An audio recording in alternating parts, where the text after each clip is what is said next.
બેભાન જ રહે. બાપુ, અરે રામજી, શું ખબર લાવ્યો છે? આ વિક્રમસિંહ જેતપુર થી આયા છે. ગંગામાને ના મહેમાન છે અને આપનું એમને થોડું કામ છે. આવો આવો મહેમાન, કઈ તકલીફ તો નથી? બોલો, આ ચાલશે?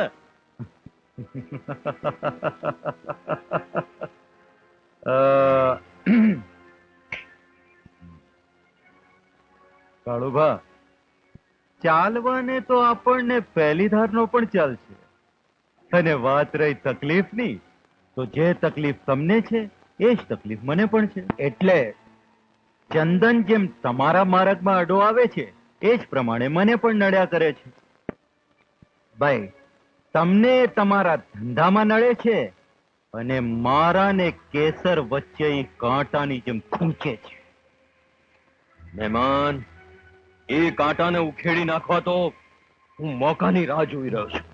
જો દોસ્ત, તારી પાસે તાકાત છે અને મારી પાસે પૈસા. આપણે બંને જો મળી જઈએ ને તો આપણો દુશ્મન રામ બોલો ભાઈ રામ થઈ જાય. લ્યો ભાઈ, આ દવા પી લો. અરે બેન, સવાર સવારમાં મોં બગાડવા દવા શા માટે પીવડાવે છે? અરે ભાઈ, દવા નહીં પીઓ તો સાજા કઈ રીતે થશો? જોજો હા, દવા પીને પછી જ ચા પીજો. હા, ભલે ભલે.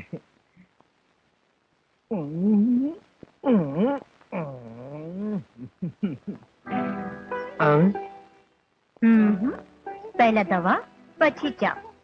હવે માણ રાધાને સમજાવીને મોકલી, ત્યાં તમે જો પહેલા મને ચા પી લેવા દો, પછી હું દવા પીશ. આહા, વૈદ્યરાજે કહ્યું છે કે નિયમિત દવા લેશો તો ઝટ સાજા થશો. પરાણે, પણ હું દવા પીવું કે ના પીવું એમાં તમારે શું લેવા દેવા? એમ તો જીવની પરવા કર્યા વગર જંગલીઓના હાથમાંથી મને બચાવી, ત્યારે તમારે શું લેવા દેવા હતા? હવે એ તો એક અબળાની આબરૂ બચાવી મારી ફરજ હતી. તો એ આબરૂ નાની તબિયતનું ધ્યાન રાખવું એ મારી ફરજ નહીં?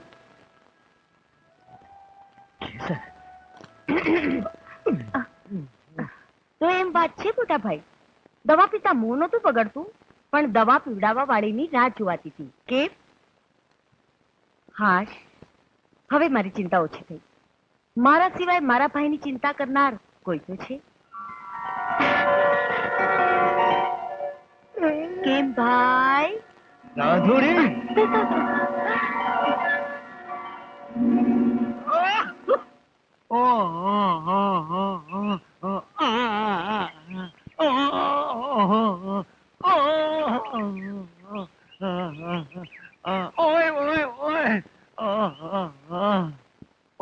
ચંદન ને જરાક વાગ્યું છે તે આખું ગામ જોવા ભેગું થઈ ગયું છે, અને હું ધીંગાણામાં મારી મારીને અને માર ખાઈને અધમુઓ થઈ ગયો છું. મારું આખું દિલ દુખે છે, તોય કોઈ મારા હમુય જોતું નથી.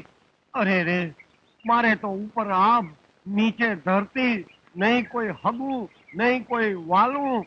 હું તો રહ્યો મફત, મારે નહીં કાનો નહીં માતર, મારે નહીં ઠંડક નહીં ટાઈઢક.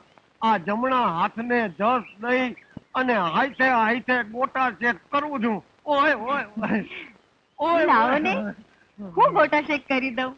ઓહો, ટાઈઢકભાઈ, તમે ગોટા શેક કરી દઈશો? હા.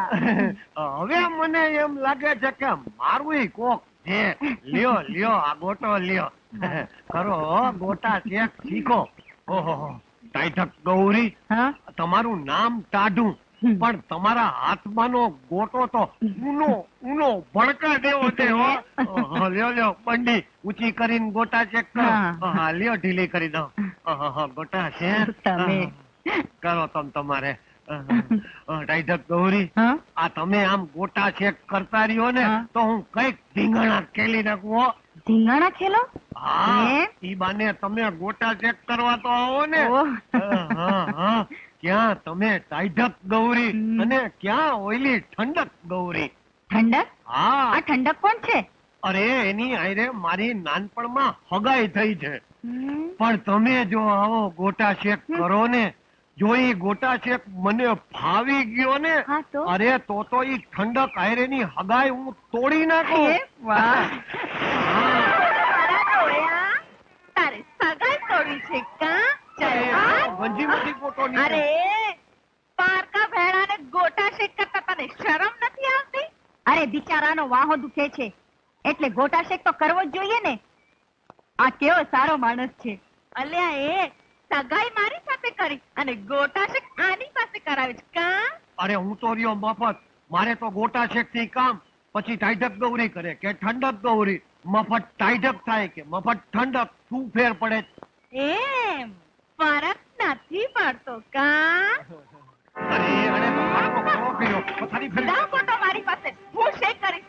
અરે જા, શેક કરો તો પહેલા આવું હતું ને. જા, નથી દેતી ગોટો. હવે લાવ ગોટો મારી પાસે, નહીં તો હું તારો ટોટો પીસી નાખીશ. લાવ. હવે આગી રહે ને તો હું તારો ગોટો વાળી રાખીશ. હવે જા જા, છોડ મને કહી દઉં છું. છોડ. અરે ગૌરી, અરે ગૌરી, ગોટા વાટોમાં તમે મારો મોટો તોડી નાખો.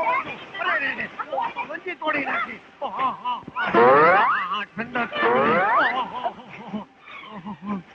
આ તો બે ગૌરીઓ ગોટો લઈને ગંજીમાં ગળી ગઈ અને મારી વાંહે ચૂંદડીનો જોટો રહ્યો. મફત તારો ગોટા શેકતો ના ઠંડક ગૌરીએ કહ્યો કે ના ટાઈઢક ગૌરીએ. મફત તું તો કાના માતર વગરનો રહ્યો. હવે તારા હાથે જ ગોટા શેક કરી લે અને જમણા હાથને જસ દઈ દે. આહા, જય ઠંડક ગૌરી, જય ટાઈઢક ગૌરી.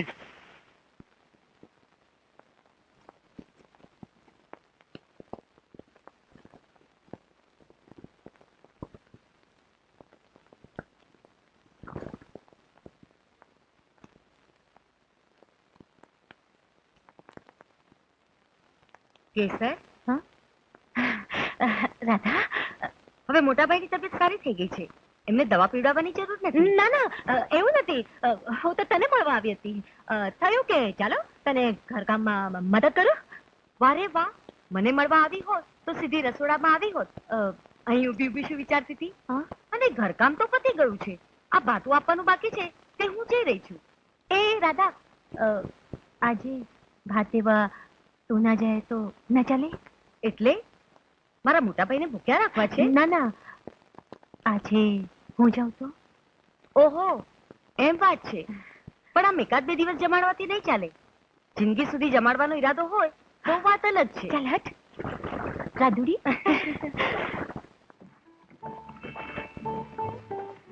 અરે વાહ, જે પોતે જ્યારે જમવા બેસે ત્યારે નોકર ચાકર હાજર હોય. અરે જે પાણી માંગીને દૂધ હાજર થાય, એ આજે મારા જેવા નાના માણસનું ભાતું લઈને આવે ત્યારે સમજવું કે દી પલટાઈ ગયો.